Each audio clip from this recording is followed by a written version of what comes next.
Салауат айтқан пенде неге бөленеді? Көптеген нығметтерге бөленеді. Ғалымдарымыз салауаттың, пайғамбарымызға айтылған салауаттың пайдасын зерттеп кеп 180 пайдаға тоқтаған. Біреулер одан асырған. 180 пайда. Осы жерде құптаннан кейін отырдыңыз ба, кеткеніңізше сол 180 пайданың бәрін аласыз. Кейбіреуін біз көрмейміз, кейбіреуін сезбейміз, бірақ 180 пайда беріледі сізге. Оның бірнешесін айтып кетейін. Алдағы келе жатқан ауру, бәле-қала, уайым, қайғы, соның бәрі салауаттың құдіретімен Алла беріп қойған. Бәрін алып тастайды. Өміріңізге береке береді. Отбасыңыздағы мәселе ақырындап шешіле береді. Кеп тұрған анау денеңізге кеп тұрған аурудың бәрі кете береді. Жүректегі уайым, қайғы, стресс, соның бәрін алып тастайды. Қаныңыз бір қалыпқа түсіп айналады. Салауат.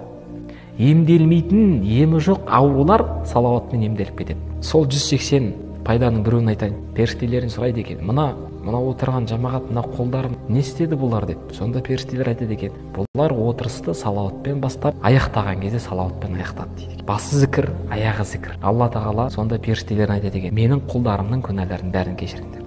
Неге? Себебі Алла тағала екі салауатты, басындағы, аяғындағы екі салауатты қабыл еткендей, Алла мейірімді, жомарт қой. Ортадағысын тастап қоймайды дейді, ортадағы. Оны да несе салады дейді? Кешірдім дейді. Демек біз сабақтың басында салауат айтсақ, пайғамбарымыздың хадисін зерттеп сабақтың аяғында салауатпен тұратын болсақ, осы жерде біз күнәміз кешіріліп отыр. Ештеңе істемесек те, тыңдап отырғанымыздың өзінде қалауыңыз орындалып, Алладан сұрағаныңыз беріліп, күнәңіз кешіріліп отыр. Енді осыны сезініп отырсыздар ма, көріп отырсыздар ма? Жоқ. Сол себепті біз салауатта былай айтамыз да, былай.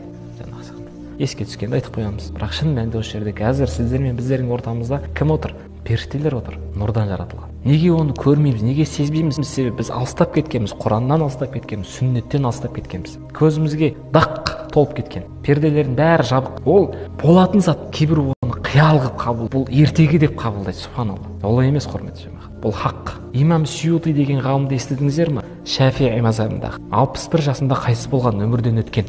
Сол жасқа дейін, 61 жасқа дейін 700 кітап жазып кеткен. Қалай жазған? 700 кітапты 61 жыл деп есептеп көріңіз. Енді мен өз ақылыма сап көрейін. Әр бір жылда бір кітап жаздым дегеннің өзінде 61 кітап жазам да. 700 кітап еңбек шығарма 61 жасында жазып кеткен. 61 жыл. Қалай үлгерді?